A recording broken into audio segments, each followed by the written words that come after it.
Hey guys! I've noticed a lot of the conversations that I've had with you on Twitter recently have been about TV shows. I love TV shows. It's a way that you can get immersed in a story, and it doesn't just end like at the end of 2 hours. It's a lot longer than a movie, it's a lot longer even than most movie series and book series. So once I get started on one, I usually like to watch it from the beginning until the very end if it's really good. So I thought today what I would do is recommend 10 of my absolute favorite TV shows. This is a lot harder than it seems. I have so many TV shows that I watch from beginning to end. And honestly, I've liked a lot of them. I usually don't stick around that long or start one that big if I'm not really interested in it. So this was harder than it seems. The first one on the list is The U.S. Office. This aired from 2005 until 2013, and it has to be one of my all-time favorite shows. I think it's probably the most rewatched show out of mine. When I started watching it, I'll be really honest, I didn't like it. It was so strange and offbeat. The comedy wasn't really something that I thought I could get used to, and I just didn't get it, I guess. But the idea is that it's extremely realistic, and it films this office, and they address the camera, they talk to it. It's like they're filming a little documentary about their office life. And the comedy is super quirky. They have a really great cast of characters. The casting was great, the writing was great, everything was just superb about it. So if you haven't started or if you're just starting, I really recommend you give it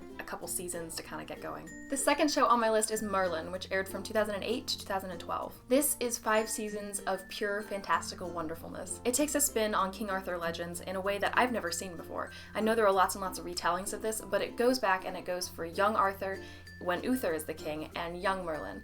And it introduces them, it's when they first meet. It has a really funny, quirky comedy side to it, but it also has some action and some intensity. It's just fun, I think, and I'm familiar with King Arthur legends. I've read a lot of it. They take liberties, they change things from the legend, which is what every good retelling does, but they do it in a way that kind of keeps that classic while also making it really accessible as a new show. And number 3, speaking of British shows that I love, Doctor Who. When I talk about Doctor Who, I'm almost always talking about the 2005 reboot of the show.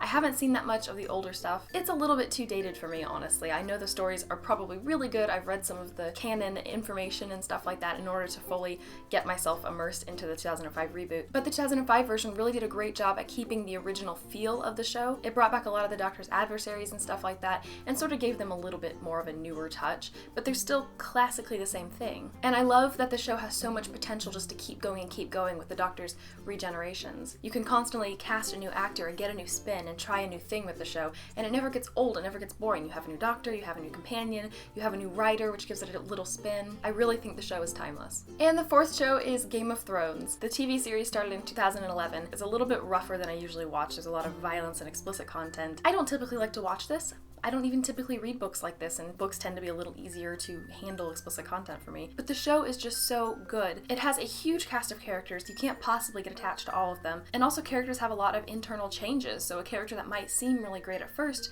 slowly gets worse and worse and worse and does horrible things, or a character that seems horrible maybe at the beginning turns out to be a hero in some ways.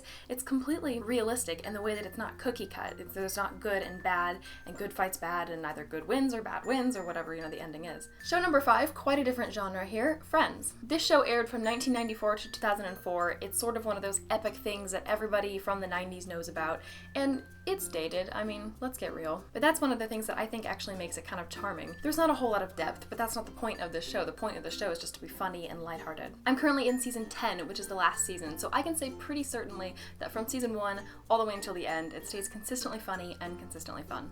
Show number 6 is Chuck. This show aired from 2007 to 2012. I'm not actually sure quite how popular it was because I didn't have that many friends who watched it, but it deserves the kind of popularity that Friends has. Without any big spoilers from episode 1, he ends up with a computer from the CIA in his brain. So he has all this classified information, so he becomes kind of this tool for the CIA, and he works with them. It has so many geek culture references, and everybody is so well cast and well played. I honestly think it ended too soon. I could have watched several more seasons. The 7th show is New Girl, which started in 2011. I'm still currently watching this one. I'm actually not super far through right now. It has the strangest cast of main characters that I think I've ever seen in a show, which is really saying something. It's another kind of quirky comedy, kind of like Friends, but it has a very different vibe. Show number 8 is Parks and Recreation. This just finished. It started in 2009 and just finished in February of this year. I, like so many others, started the show when The Office finished, and I was looking for something that would sort of replace that void that The Office then left. This is sort of filmed in a similar way. It's kind of like a documentary, like someone is sitting in there. They address the camera, they talk to the camera and stuff like that,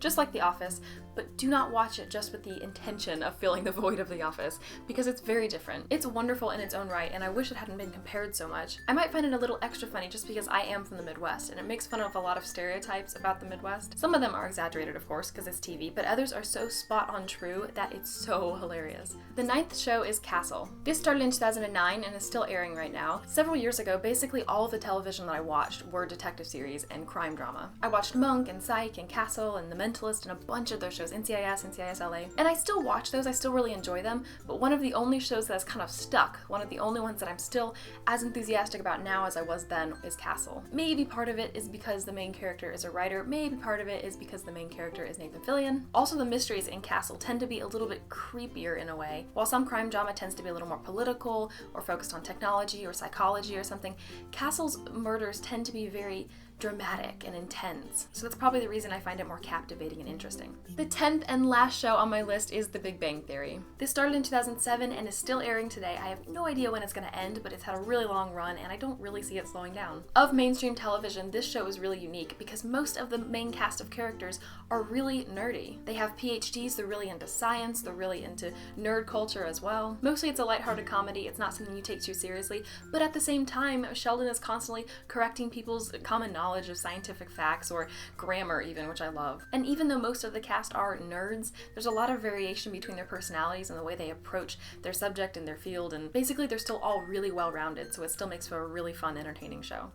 So that's it, those are my 10 shows. I had a few runners-up that were sort of pushing their way onto the list, they almost made it. The IT Crowd, another one that's on Netflix, really, really good comedy, British comedy. Also Sherlock, I really wanted to include it, but for some reason it didn't feel right because it's not as long. The episodes are a little more movie-like actually to me, so I didn't really feel like it belonged. Let me know in the comments which shows you would add to my list and recommend me some. I'm always looking for new shows because at some point I'm going to finish the ones I've already started. As always, thank you guys so much for watching and I will see you in my next video.